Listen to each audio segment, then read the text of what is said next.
Sa mapagpalang araw po sa inyong lahat, brothers and sisters. Bago po tayo magsimula, manalangin po tayo. Dakila at mapagpalang Amang Diyos na sa amin po ay nagmamahal. Panginoon, pinasasalamatan ka po namin dahil po sa napakadakilang pag-ibig at biyaya, Panginoon. Nung kami pa yung mga kaaway dahil sa aming mga kasalanan, ikaw po ay nahabag sa amin, Panginoon. Ikaw po yung siyang namatay dun sa krus, nagdusa, at sa pamagitan ng pagdanak ng iyong mahalagang dugo, kami po ay napatawad sa lahat ng aming mga kasalanan. Kaya Panginoon, maraming salamat po. Nang maunawaan po namin ito, Panginoon, kami po ay nagnanais na suklihan itong biyayang ito, Panginoon. Sa pamagitan po ng lakas namin, hindi po namin ito magagawa, Panginoon. Kaya kami, Panginoon, ay dumadalangin, tulungan, gabayan niyo po kami kung paano dapat kami mamuhay bilang karapat-dapat na anak ng Diyos. Panginoon, sa pamagitan po ng salita ng Diyos, natutulungan po kami kung paano kami dapat mamuhay bilang anak ng Diyos. Kaya Panginoon, sa pagkakataong ito, dumadalangin po kami na gabayan niyo po kami na matuto sa iyong salita nang sa gayon, Panginoon, malaman po namin ang iyong kalooban. Sa oras na ito, Panginoon, dumadalangin po kami na nawa kumilos po ang banal na Espiritu nang sa gayon, maintindihan po namin ang iyong salita. Ako din po ay dumadalangin, Panginoon, na tulungan niyo po ang kahinaan ng aking mga labi, Panginoon. Pakiusap po, may ihayag ko nawa ang iyong kalooban sa mga brothers and sisters, Panginoon. Kung wala po ang iyong tulong, gabay, ay hindi ko po ito magagawa. Kaya pakiusap po, samahan niyo po kami, Panginoon. Panginoon, mula po sa simula hanggang sa pagtatapos, ay sa ilamang po kami aasa at magtitiwala. Ito po yung aming samot dalangin sa pangalan ni Jesus. Amen. So muli po, magandang araw po sa ating lahat, brothers and sisters. Ngayon po yung topic po natin ngayong araw po sa Church School. Sa Unit 8, ang title po, The Invisible Army of God. So in scriptures o talata, makikita po natin ito sa 2 Kings chapter 6, verse 8 hanggang 23. Ang background po ng ating pag-aaralan, sa pagitan po ng Syria at Israel, meron po silang digmaan. Kaya ito pong hari ng Syria, nakipagsangguni po siya sa kanyang mga lingkod. Sabi niya po, sa gayong lugar ilalagay ko ang aking kampo. So, nagpaplano po siya patungkol po sa hari ng Israel. Subalit po, dahil po sa tulong ni Eliseo, binibigyan niya po ng babala itong hari ng Israel kung paano po makakaiwas doon sa mga pakana sa kanya ng hari ng Syria. At dahil doon sa pagbibigay sa kanya ng babala, naingatan niya yung kanyang sarili mula po doon sa mga lihim na balak ng hari ng Syria. Kumbaga itong hari ng Syria, naglalagay siya ng pananambang sa hari ng Israel. So ngayon, nagtaka yung hari ng Syria, bakit nalalaman ng hari ng Israel yung balak natin laban sa kanya? Isa sa mga lingkod ng hari ng Syria, sinabi niya na dahil kay Eliseo kung bakit nalalaman ng hari ng Israel yung mga balak mo sa kanya.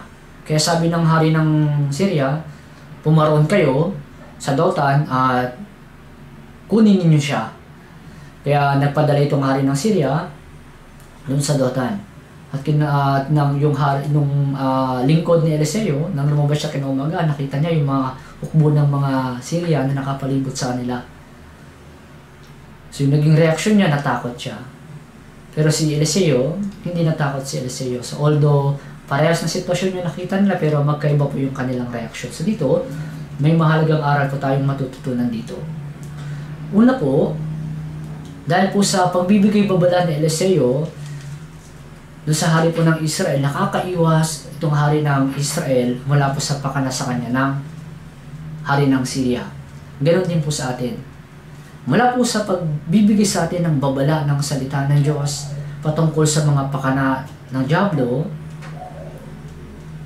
nalalaman po natin ito at nakakaiwas po tayo mula po sa mga bitag sa atin ng diablo. So without the words of God po, alam niyo po, without the words of God, hindi natin malalaman yung mga pakana sa atin ng diablo. Pangalawa, nung makita ng lingkod ni Eliseo na nakapaligid sa kanila yung mga hukbo ng Syria, natakot siya. Kaya ang ginawa ni Eliseo, nanalangin siya sa Diyos na buksan yung kanyang spiritual na mga mata. So, ganun din sa atin. Although maraming mga sitwasyon yung nangyayari sa atin, pero kung tayo ay mabubuhay sa pamamagitan ng pananampalataya, bubuksan natin yung ating spiritual na mga mata, hindi po tayo matatakot, anuman po yung maging sitwasyon. Isa pa, dahil alam natin na tayo mga anak ng Diyos at may pangako siya na hindi niya tayo iwan ni pababayaan man. Pangatlo po, nanalangin uli si Eliseo ng pangalawang beses na pansamantalan niyang bulagin yung mga hukbo ng mga Syria at dinala doon sa Samaria. So sa halip na gantihan sila, ang ginawa ni Eliseo, inutos niya doon sa hari ng Israel, pakainin mo sila, painumin mo sila, nang sa gayon makabalik sila ng payapa. So dito matututunan natin kung paano natin itrato yung mga nagiging kaaway natin. Ginagawa natin ito dahil sa evangelism. So dito po, sa 2 Kings chapter 6, verse 8. Basahin ko. Minsan, nang ang hari ng Syria ay nakikipagdigma sa Israel, siya'y sumangguni sa kanyang mga lingkod. Kanyang sinabi, sa gayot gayong lugar ay ilalagay ko ang aking kampo. So ito yung lihim na balak ng hari ng Syria sa Israel. Sabi niya, sa gayot gayong lugar ay ilalagay ko ang aking kampo. Ito yung pananambang. Para kapag dumaan yung hari ng Israel sa lugar nito kung saan nakalagay yung kampo ay madali niyang ma-ambush yung hari ng Israel. Alam niyo po si Satan, ganito rin po yung ginagawa niya sa atin. Lagi siya nagpaplano kung paano niya malalapa yung mga Kristiyano. Kaya nga sinasabi sa atin ng salita ng Diyos sa 1 Peter chapter 5 verse 8. Babasahin ko. Magpakatino kayo, magbantay kayo, ang diablo na inyong kaaway ay tulad ng leyong gumagala at umuungal na humahanap ng kanyang malalapa. So, sabi po dito, ang inyong kaaway tulad ng leyong gumagala at umuungal na humahanap ng kanyang malalapa. Alam niyo po, kung tayo magiging mangmang sa ating pamumuhay Kristiyano, alam niyo po tayo po yung mga tayo po yung malalapa ni Satan. Diba kung titignan nyo sa Proverbs chapter 7, meron doon isang binata na wala sa katinuan, kaya nga doon nabitag siya. Ang kailangan natin gawin, sabi yan, magpakatino kayo, magbantay kayo. Dapat ganito yung ginagawa natin sa pang-araw-araw nating pamumuhay dahil sa pang-araw-araw nating pamumuhay, si Satan, lagi siyang naglalagay ng mga bitag para mahuli niya o mahulog sa kanyang mga pakana yung mga Kristiyano. At dito, paano natin mapagtatagumpayan? Kung paano yung ginawa ni Eliseo doon sa hari ng Israel, binigyan niya ng babala.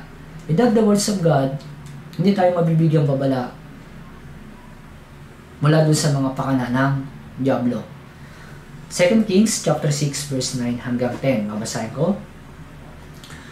Ngunit ang tao ng Diyos ay nagsugo sa hari ng Israel na nagsasabi, mag-ingat ka na huwag dumaan sa lugar na ito, sapagkat darating ang mga taga-Syria doon.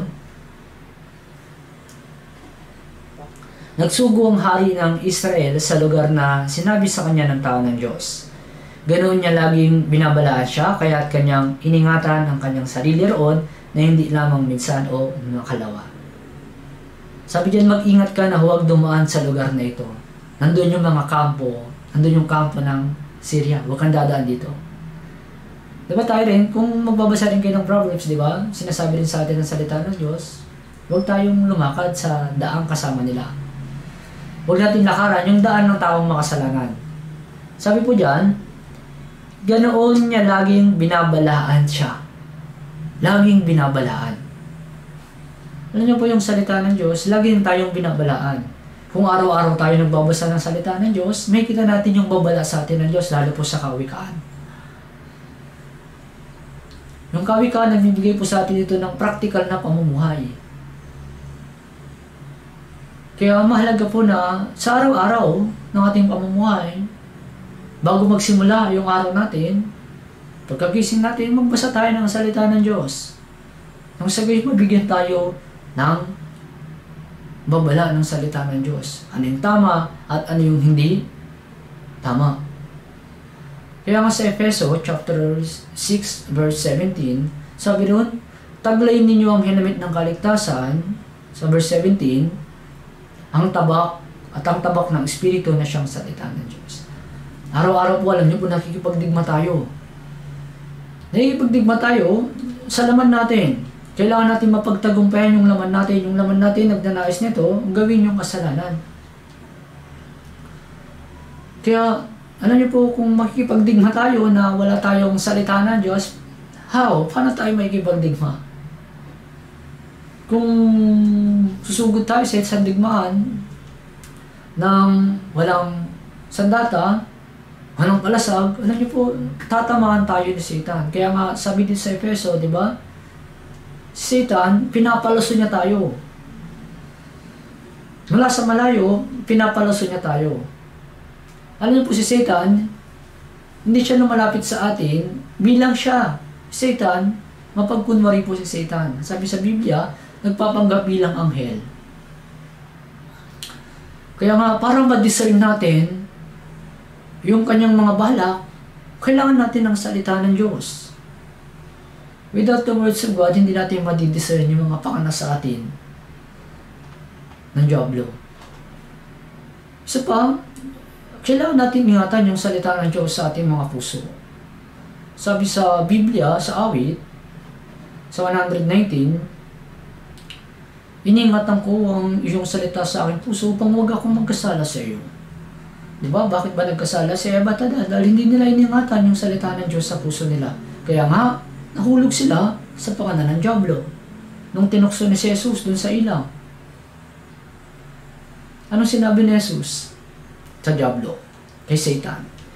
Matthew chapter 4 verse 4, hindi lamang sa tinapay na nabubuhay ang tao, kundi sa bawat salitang lumalabas sa bibig ng Diyos.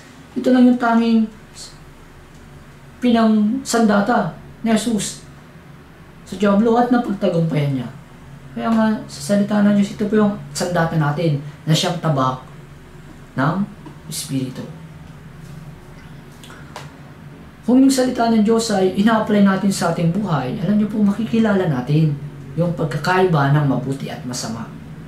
Kapag sinusunod natin yung salita ng Diyos, alam niyo po, masasana yung pandaman natin na makilala kung ano yung mabuti at masama. Kung ano yung mabuti sa paningin ng Diyos at hindi mabuti sa paningin ng Diyos. Mabuti at hindi. Hebrews chapter 5 verse 14. Ngunit ang pagkain matigas ay para sa mga nasa ustong gulang na dahil sa pagsasagawa ay nasanay ang kanilang mga pandama na makilala ang pagkakaiba ng mabuti at masama. Diba? Pagkain matigas. Yung words of God, ito yung sinasawi tayo nito. Sabi diyan, na dahil sa pagsasagawa ay nasanay ang kanilang mga pandama na makilala ang pagkakaiba ng mabuti at masama. Nakikinig tayo ng salita ng Diyos at kung isinasagawa natin ito, sabi diyan, nasasanay ang kanilang pandama na makilala ang pagkakaiba ng mabuti at masama. Bago tayo maligtas, yung sobrang pagpe-Facebook, YouTube, yung paglalaro ng online games, hindi natin alam na kasalanan ito.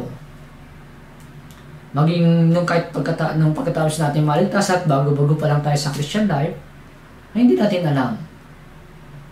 Pero dahil sa katagalan, nakikinig tayo ng salita ng Diyos, itinuturo sa atin yung salita ng Diyos, pinapaalam sa atin ng salita ng Diyos kung ano yung mabuti at masama.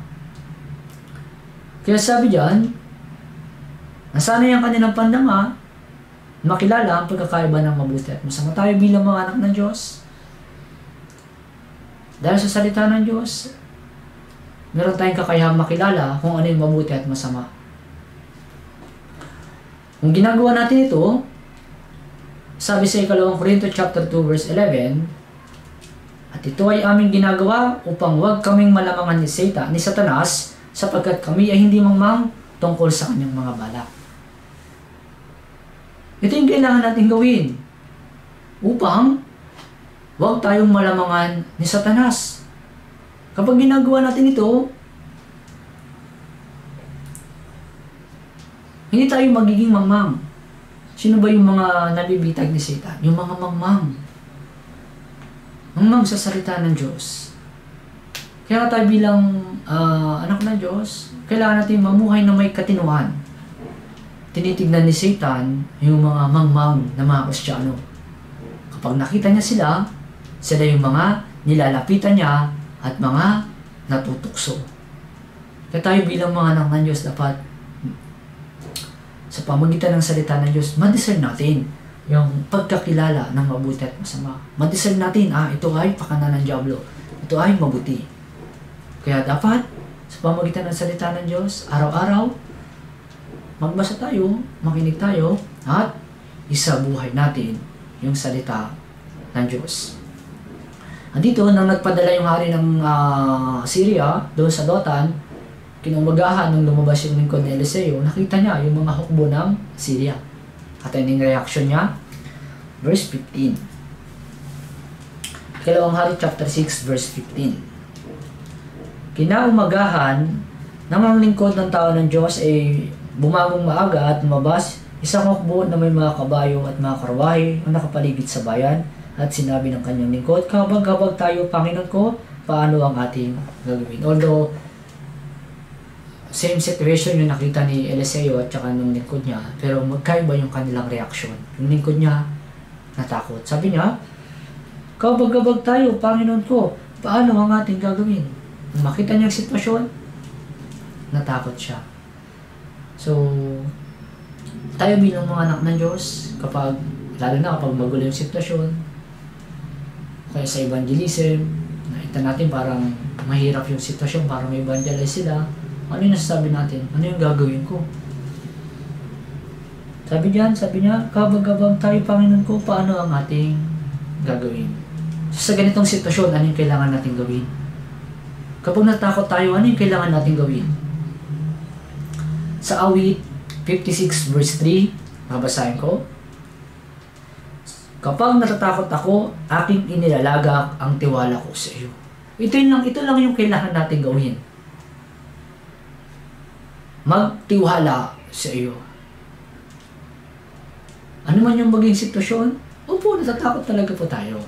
Pero, ang kailangan natin gawin, magtiwala tayo sa Kanya. Huwag sa ating sarili, sabi sa Proverbs chapter 3. Sa Panginoon ay buong puso kang magtiwala at huwag kang manalig sa sarili mo, pangunawa. Kailangan lang nating magtiwala po sa Panginoon. Yung Panginoon ang gumawa ng langit at lupa. God is omnipotent. Kaya niya pong gawin ang lahat ng mga bagay. Dahil kaya gawin ng Diyos ang lahat ng mga bagay, magagawa nating magtiwala sa Kanya. Sa Isaiah chapter 12 verse 2, babasahin ko, ang Diyos ay aking kaligtasan, ako'y magtitiwala at hindi ako matatakot, sapagkat ang Panginoong Diyos ay aking kalakasan at awit, siya'y naging aking kaligtasan. Hindi ako matatakot sapagkat ang Panginoong Diyos ay aking kalakasan. Ito po yung kailangan natin gawin. Kailangan natin magtiwala sa Panginoon. Kapag natakot tayo, nawawala yung peace sa puso natin. Pero kung tayo may tiwala sa Diyos, sa Panginoon, nagkakaroon tayo ng peace sa ating mga puso. Hindi masishake yung ating pananampalataya. Basta't, kailangan nating magtiwala at kumapit lamang sa Panginoon. Paano ba nabagtagumpayan ni Haring David yung kanyang takot? Sa Awit, chapter 3, verse 6, babasahin ko. Sa 10,000 tao, ako'y hindi natatakot at naghanda ng kanilang mga sarili laban sa akin sa palibot ko. So napalibutan din sa pagkakataong ito. Sabi diyan, 10,000 tao ako'y hindi natakot. Sabi niya, anong magagawa sa akin ng tao? Ganun na lamang po yung pagtitiwala ni Haring David sa Panginoon. At sabi sa 27 verse 3 ng Awit, bagaman magkampo laban sa akin ng isang hukbo, hindi matatakot ang aking puso. Bagaman magbangon ang digmaan laban sa akin gaymay, ako'y magtitiwala pa rin. Sabi niya, bagaman magbangon ang digmaan laban sa akin gaymay, ako'y magtitiwala pa rin. Ano man yung maging sitwasyon, sabi niya, ako'y magtitiwala pa rin. Gaano man kalaki ang sitwasyon na yan, ako'y magtitiwala pa rin. Sa Awit 118 verse 6, ang Panginoon ay para sa akin, hindi ako matatakot, anong magagawa sa akin ng tao. Diyos natin ay napakadakila. Kaya sabi niya sa Awit 23 verse 4, bagaman ako'y lumakad sa libis ng lilim ng kamatayan, wala akong katatakotang kasamaan sapagkat ikaw ay kasama ko. Na-overcome ni Haring David yung takot dahil sa pagtitiwala niya sa Panginoon. At dito kung bakit natakot yung lingkod ni Eliseo, dahil nagtuon siya sa sitwasyon. Kahit na nasa parehong sitwasyon po yung lingkod niya at saka Eliseo, pero magkaiba po yung kanilang naging reaksyon. Si Eliseo po ay may pananampalataya sa Diyos, kaya alam niya na masigit na makapangyarihan yung Diyos kaysa doon sa mga hukbo ng Syria. Dapat meron din tayong ganitong pag-isip. Ano man yung maging sitwasyon, mas dakila yung Panginoon ko. Mas makapangyarihan yung Diyos ko. Kung meron tayong ganung pananampalataya, paniniwala, kaalam natin na kaya ng Diyos na payapain ang anuman yung ating maging sitwasyon.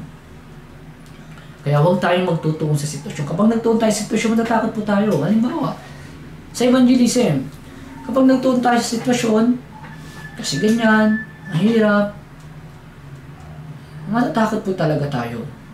Pero kung magtutuon lamang po tayo sa Panginoon, hindi tayo matatakot. Alam natin na yung Diyos yung magliligtas sa kanila, hindi po tayo. Kaya ano yung katatakutan natin? Kaya ano yung alalahanin natin? Maging sa sitwasyon natin, opo, mahina tayo. Kung wala ang tulong ng Diyos, wala tayong magagawa. Kaya nga naman yung maging sitwasyon natin, mahina man tayo, huwag tayong matakot. Dahil meron tayong Diyos. At yun yung pinaniniwalaan natin. Huwag tayong matakot sa sitwasyon. Halimbawa, si Haring David. May kita natin ito sa kwento sa 1 Samuel chapter 17, yung hinarap niya si Goliath.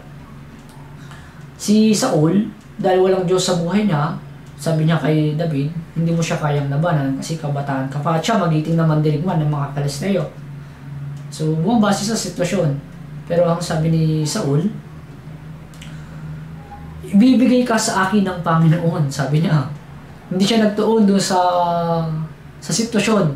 Kahit na malaki si Goliath, siya ay kabataan pa at maliit, ang tuon niya yung Panginoon. Sabi niya, ibibigay ka sa akin ng Panginoon. Ganoon na lamang po yung paniniwala niya, ganoon na lamang po yung pananampalataya niya na kayang gawin ng Diyos, ibibigay ka sa akin ng Panginoon. Dapat magkaroon din tayo ng ganitong pananampalataya. Na bagaman hindi pa nangyayari, pero meron tayong pananampalataya, ibibigay ito ng Panginoon. Ililigtas siya ng Panginoon. Tutulungan ako ng Panginoon. Yan yung pananampalataya. Maging sa Numbers chapter 13, di ba, nung inutusan ng Diyos si Moises na magpadala ng 12 espiya doon sa lupain ng Kanaan. Although parehas na sitwasyon yung nakita nila, di ba? Pero yung report nila kay Moises ay iba. Sabi nung 10, malalaki yung mga tao doon, mga anak ni anak, sabi nila, malalaki. Tingnan natin, Numbers.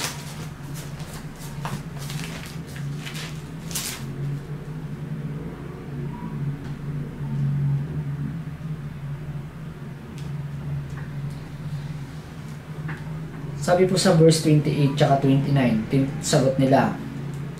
Gayunman, ang mga tao na tumitira sa lupain iyon ay malalakas, at ang mga bayan ay may pader at napakalaki, at saka aming nakita roon ang mga anak ni anak. Ang mga Amalekita ay naninirahan sa lupain ng Negev, ang mga Heteo, ang mga Jebuseo at ang mga Amoreo ay naninirahan sa mga bundok, ang mga Kanineo ay naninirahan sa tabi ng dagat at sa mga pangpang. Sa verse 31, ngunit sinabi ng mga lalaking umakyat na kasama niya, hindi tayo maakyat laban sa mga taong iyon sapagkat sila ay malalakas kaysa atin. Sa paningin nila, tayo mga gaya ng tipaklong lamang, sabi nila. Pero ano yung tugon? Ano yung sagot ni Caleb? Sa verse 30, ngunit pinatahimik ni Caleb ang bayan sa harapan ni Moises at sinabi, ating akyatin agad at sakupin sapagkat kayang-kaya nating lupigin iyon.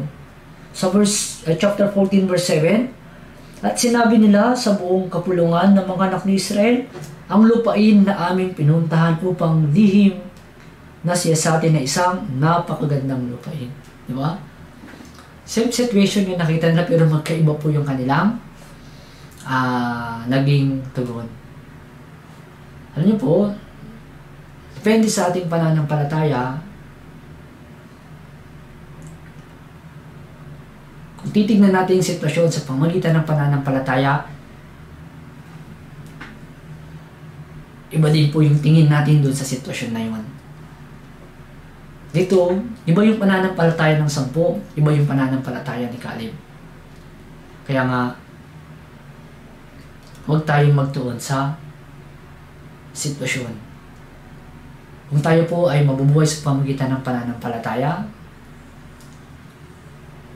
yung tingin natin sa sitwasyong ito, gaya ng sinabi ni Caleb. Ngunit pinatayin ni Caleb ang bayan sa harapan ni Moises at sinabi, ating akyatin agad at sakupin sapagkat kayang-kaya nating lupigin iyon. May pananampalataya siya na ibibigay ng Diyos sa kanila ang lupain ito. Dahil sinabi na ng Diyos na ibibigay sa kanila itong lupang pangakong ito.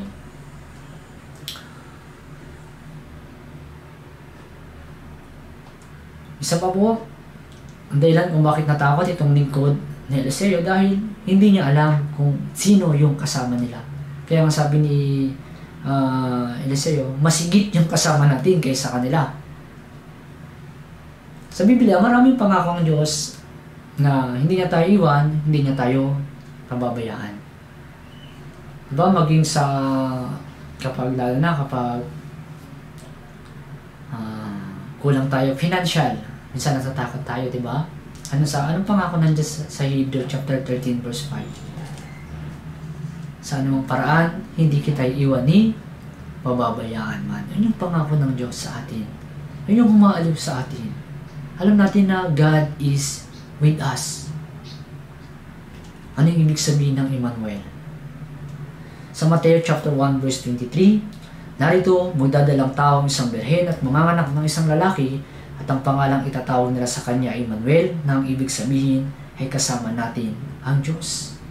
Kasama natin ang Diyos. Sa Deuteronomy 31 verse 6, kayo'y magpakalakas at magpakatapang, huwag kayong matakot ni masindak sa kanila sapagkat Panginoon mo Diyos ay umahayong kasama mo, hindi kanya iiwan ni pababayaan.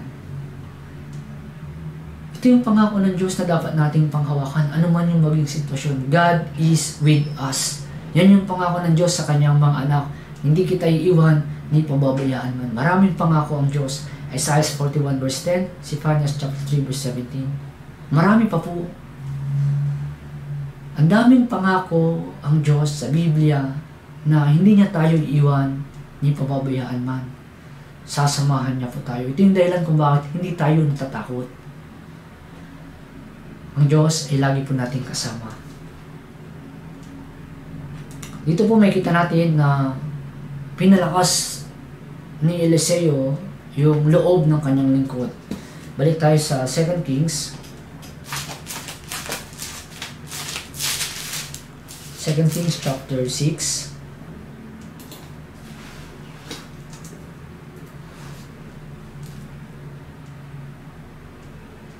verse 16. Mabasahin ko. At siya'y sumagot, huwag kang matakot sapagkat ang mga kasama natin ay higit kaysa mga kasama nila. So, pinalakas niya yung loob ng kanyang lingkod. Huwag kang matakot. Huwag kang matakot sapagkat ang mga kasama natin ay higit kaysa mga kasama nila. Kaysa kanila. Kaysa mga hukbo ng Syria. Alam na nila sa iyo na ang Diyos ay kasama nila, kaya alam ng Diyos, alam nila sa iyo na masigit na makapangyarihan yung Diyos kaysa mga hukbo ng Syria. Kaya nga nagawa niyang palakasin yung loob ng kanyang lingkod. Sabi niya, sapagkat ang mga kasama natin ay higit sapagkat ang mga kasama natin ay higit kaysa mga kasama nila. Kaya, lagi nating alalahanin, yung Diyos ay higit na mas makapangyarihan kaysa sa lahat. Nang mamatay si Moises, si Josue yung naging kasunod na naging leader ng mga Israelita patungo doon sa lupain ng Kanaan. Kasi nga hindi pinahintulutan ng Diyos si Moises na makapasok doon sa lupain ng Kanaan. Yung Diyos o yung Panginoon, binigyan niya ng salita si Josue na makapagbibigay ng kalakasan sa kanya. Sa Josue chapter 1 verse 9, hindi ba't inutusan kita, ikaw ay magpakalakas at magpakatapang na mabuti. Huwag kang matakot ni manlupaypay sapagkat ang Panginoong mong Diyos ay kasama mo saan ka man umaroon. Sabi diyan, magpakalakas ka at magpakatapang na mabuti, huwag kang matakot ni manlupaypay. So ito yung salita na kinakailangan ni Josue na marinig mo lang sa Diyos. Tayo po, binibigyan tayo ng salita ng Diyos na makapagpapalakas sa atin na kinakailangan natin sa ating ministry. Tayo, may mga ministry tayo at minsan napapanghinaan tayo ng loob. Napapanghinaan tayo ng loob na gawin itong gawain natin, itong ministry natin. Pero, sa pamagitan po ng salita ng Diyos, nagagawa natin magpatuloy. Sa pamagitan ng salita ng Diyos, na-encourage tayo. Sabi sa Biblia, ang salita ng Diyos ay parang apoy, parang bato. Yung salita ng Diyos nagbibigay ng init sa ating mga puso. Yung salita ng Diyos parang maso na dumudurog sa matigas nating puso.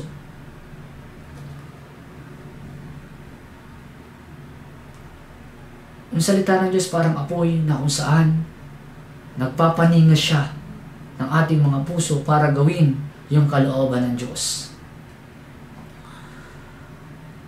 Maging si Pablo po, Apostol Pablo, nang ipinapangaral niya po yung salita ng Diyos sa Corinto, marami sa kanya yung sumasalungat, namalapastangan. Kaya isang gabi po, dumating yung salita ng Diyos kay Pablo. In-encourage ng Diyos si Apostol Pablo. Tingnan natin. Sa Gawa, chapter 18. Gawa, chapter 18, 9 to 10. Babasahin ko po. Isang gabi, sinabi ng Panginoon kay Pablo sa isang pangitain, huwag kang matakot, kundi magsalita ka at huwag kang tumahimik, sapagkat ako'y kasama mo at walang taong gagalaw sa iyo upang saktan ka sapagkat marami akong tao sa lungsod na ito. Sabi sa kanya, huwag kang matakot. Magsalita ka, ipahayag mo yung Ebanghelyo. Magsalita ka, share mo yung salita ng Diyos sa kanila. In-encourage siya. Alam niyo, tayo ganito yun. Minsan nakaramdam tayo ng takot na ibahagi yung Ebanghelyo sa kamag-anak natin, pamilya, mga kaibigan, sa mga tao. Kapag ganun po, alam niyo po, kailangan nating manalangin sa Diyos. Sa ganun, bibigyan tayo ng kalakasan ng Diyos. kailangan natin ipangaral yung salita ng Diyos. Huwag tayong mapangunahan ng takot. Diba? Si Apostol Pablo, nung pagkatapos nilang matanggap yung Espiritu Santo sa Acts, nakikita niyo roon, pinagbabantaan sila. Pinagbabantaan sila ng mga taong nagpapatay kay Jesus. Huwag niyo nang ipapangaral itong salitang ito. Although, inahampas sila, kinukulong sila, tumigil ba sila sa pangangaral? Sabi doon, araw-araw, hindi sila tumigil sa pangangaral ng salita ng Diyos. Nanalangin po sila para magkaroon sila ng katapangan. Idinaing nila sa Diyos yung kanilang kalagayan. Sinabi nila, tignan mo yung ginagawa sa amin ng mga taong ito. Alam niyo, pagkatapos nilang manalangin, nagkaroon sila ng tapang. Hindi na bago yung sitwasyon, pero ang nabago yung puso nila. Nagkaroon sila ng matapang na puso. Kaya tayo po, sa pamagitan po ng salita ng Diyos, sa panalangin, nagkakaroon po tayo ng kalakasan. Ma-encourage po tayo na i-share yung Ebanghelyo sa mga mahal natin sa buhay. Pagkatapos po, balik tayo sa 2 Kings chapter 6.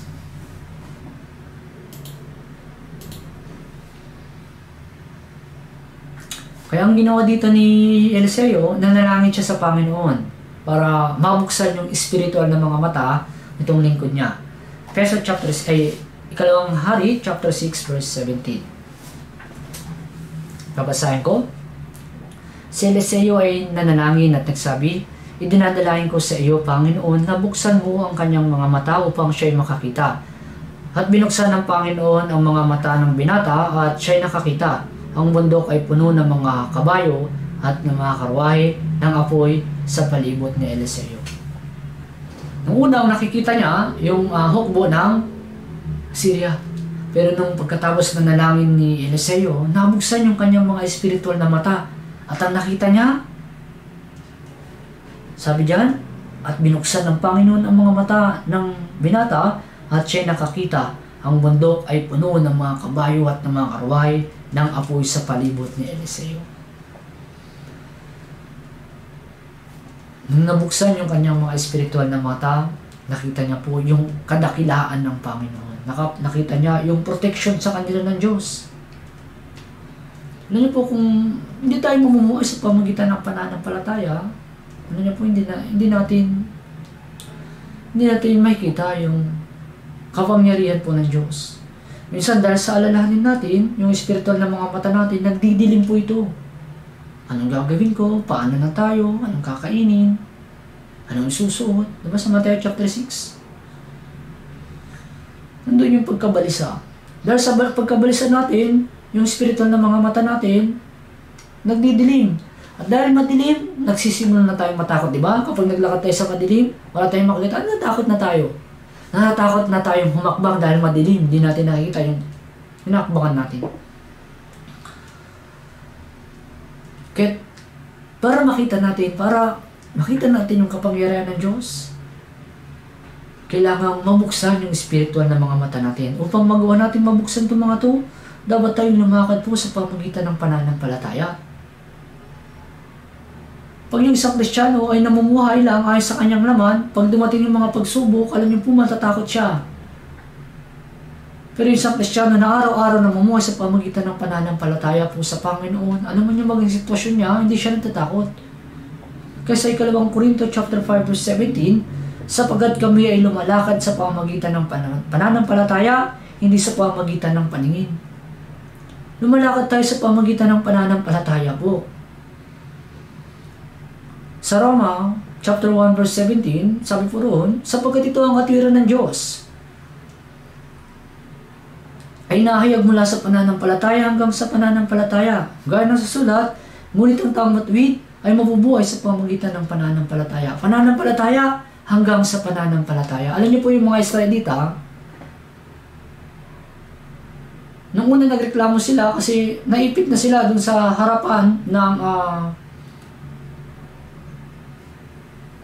Red Sea, nasa likod nila yung mga hukbo ng Israel, ay hukbo ng Ehipto. Sabi, ano nga ating gagawin? Nung nakita nila yung kababalaghan ng Diyos, nahati yung dagat na pula, Nung makita nila yun, nanampalataya sila sa Diyos. Pero pagkatapos noon, nanampalataya na ba sila sa Diyos? Habang nasa ilong sila, hindi. Lagi patuloy sila nagreklamo sa Diyos. Dapat kung paano sila nanampalataya, nung nakita nila yung kababalagyan ng Diyos, dapat hanggang sa pananampalataya. Kaya sabi diyan, sapagkat dito ang katwiran ng Diyos inahayag mula sa pananampalataya hanggang sa pananampalataya. Kailangan nilang mamuhay hanggang sa pananampalataya. Pero hindi sila namuhay. Kaya nga, nagawa nilang magreklamo.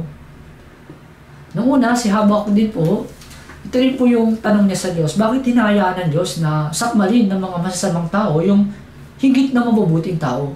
Ang lagi niya lang nakikita yung ginagawang sitwasyon ng mga masasama. Pero nung nananangin siya sa Panginoon, pinaunawa sa kanya ng Diyos yung mga bagay-bagay. Kaya nga nasabi niya rin itong talatang ito sa Roma chapter 1 verse 17. Sabi niya, masdan mo ang palalo, hindi tapat sa kanya ang kaluluwa niya. Ngunit, ang matuwid ay mabubuhay sa pamamagitan ng pananampalataya. Kaya nga nagawang mabuhay sa pamamagitan ng pananampalataya ni Habakuk. Sabi niya, bagaman ang puno ng igos ay hindi mamulaklak, ni magkaroon man ng bunga, ng mga puno ng ubas, ang ulibo ay hindi magbubunga, ang mga bukid ay hindi magbibigay ng pagkain, ang kawan ay aalisin sa kulungan, at hindi magkaroon ng bakahan sa mga silungan, gayunmay, magagalak ako sa Panginoon, ako'y magagalak sa Diyos ng aking kaligtasan. Sabi po yan sa Habakuk chapter 3 verse 17 hanggang 18. Nabuhay po siya, nagawa niyang mabuhay sa pamamagitan ng pananampalataya, kaya niya nasabi ito. Bagaman, sabi niya, bagaman. Kahit nawala ako ng lahat ng mga bagay, sabi niya, dahil umakit siya sa pamamagitan ng pananampalataya, sabi niya, magagalak ako sa Panginoon. Ako'y magagalak sa Diyos ng aking kaligtasan. Ito po yung pananampalataya. Regardless sa sitwasyon, nagagawa pa rin magtiwala sa Panginoon.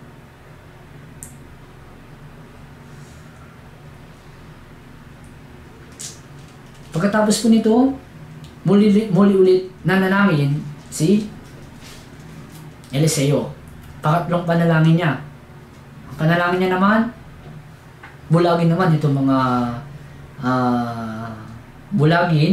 itong mga hukbo ng Syria. Balik tayo, 2 Kings chapter 6.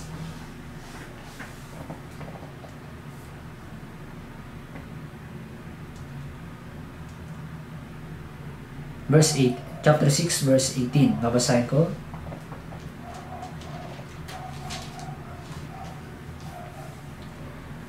Nang ang mga taga-Syria ay dumating laban sa kanya, nanalangin si Eliseo sa Panginoon at nagsabi, idinadalahin ko sa iyo na bulagin mo ang mga taong ito at kanyang binulag sila ayon sa salita ni Eliseo. Dito, ba't kaya hindi na lang ipinanalangin ni Eliseo na patayin ang lahat ng mga ito? Kaya gawin ng Diyos yun. Ba't kaya hindi niya na lang ipinanalangin na sa Diyos na paalisin mo na itong mga to? Nagagawa ng Diyos yun. Pero ang pinalangin niya, bulagin yung mga hukbo ng Syria. Dito maunawaan natin na may plano si Eliseo kung bakit niya binulag ito mga hukbo ng Syria. Sabi diyan sa verse 19, kanyang dinala sila sa Samaria. Binulag tapos dinala sila sa Samaria. At nandun na sila sa Samaria, binuksan yung kanilang mga mata at nakita nila nandun na sila sa nasa loob ng Samaria. At nang makita ito ng hari ng Israel, sabi niya sa verse 21, nang sila ay makita ng hari ng Israel, sinabi niya kay Eliseo, Ama, papatayin ko ba sila? Papatayin ko ba sila? Isang kaugalian na sa digmaan, kapag nakabihag ka mula sa digmaan, maaari mo silang patayin o gawing alipin. Ito yung pagkakataon na maaaring gantihan ng hari ng Israel, ito mga Assyriang ito, ang Syriang ito, pero sabi ni Eliseo sa verse 22, siya'y sumagot, huwag mo silang patayin. Papatayin mo ba ang binihag ng iyong tabak at ng iyong pana? Magain ka ng tinapay at tubig sa harapan nila upang sila'y makakain at makainom at magsiparoon sa kanilang Panginoon. So sabi sa kanila ni Eliseo, huwag mo silang patayin, hindi magain ka ng tinapay at tubig sa harapan nila. So sabi ng hari ng Israel, papatayin ko ba? Papatayin ko ba sila? Kasi ito po talaga yung kaugalian. Maaring patayin o maaring bihagin. Tayo, kapag nagkaroon tayo ng pagkakataon, maaring gantihan yung mga kaaway natin. Di ba kaugalian sa mga tao, gantihan. Yung mga taong nananakit sa atin, yung hindi gumawa sa atin ng mabuti. Dito may tinuturo sa atin ang salita ng Diyos. Ano yung dapat nating gawin? Paano natin pakikitunguhan yung mga ganitong tao? Bago tayo maligtas, meron tayong kaugalian na ganito, gumanti. Pero pagkatapos po nating maligtas, alam niyo po, ito yung dapat nating gawin. Kung paano itinuro ni Eliseo doon po sa hari ng Israel. Yung dapat gawin. Sabi diyan, huwag mo silang patayin. Magain ka ng tinapay at tubig sa harapan nila upang sila'y makakain at makainom. Ito maunawaan natin kung ano yung kalooban ng Diyos. Maunawaan natin paano natin itrato yung ating mga kaaway. Sa Lucas, may kita natin doon na iniutos ni Jesus. Sabi po doon na ibigin ninyo ang inyong mga kaaway. Gawin ninyo ng mabuti ang mga napupuot sa inyo. Suklian ng mabuti ang masama. Sa kaugalian ng mga tao, suklian ng masama yung masama. Pero tayo bilang mga anak ng Diyos, suklian ng mabuti ang masama. Sa unang Tesalonica, suklian ng mabuti ang masama. Sa unang Tesalonica chapter 5 verse 15, tiyakin ninyo na ang sino man ay huwag gumanti ng masama sa masama, kundi lagi ninyong naisin ng mabuti para sa isa't isa. Pinakain nila yung mga kaaway nila. Tingnan natin sa Roma chapter 12 verse 20. Roma chapter 12 verse 20. Kaya kung ang iyong kaaway ay magutom, pakainin mo. Kung siya'y mauhaw, painumin mo. Sapagkat sa paggawa mo ng ganito, ang mga baga ng apoy ang ibubunton mo sa kanya. Sabi niyang kaaway, hindi kaibigan. Diba ito ginagawa natin, yung pakainin, painumin, ginagawa natin sa mga kaibigan natin, sa mga malalapit sa atin. Pero dito sabi diyan, kaya't kung ang iyong kaaway ay magutom. Sabi diyan, pakainin mo. Kung siya'y uhaw, painumin mo.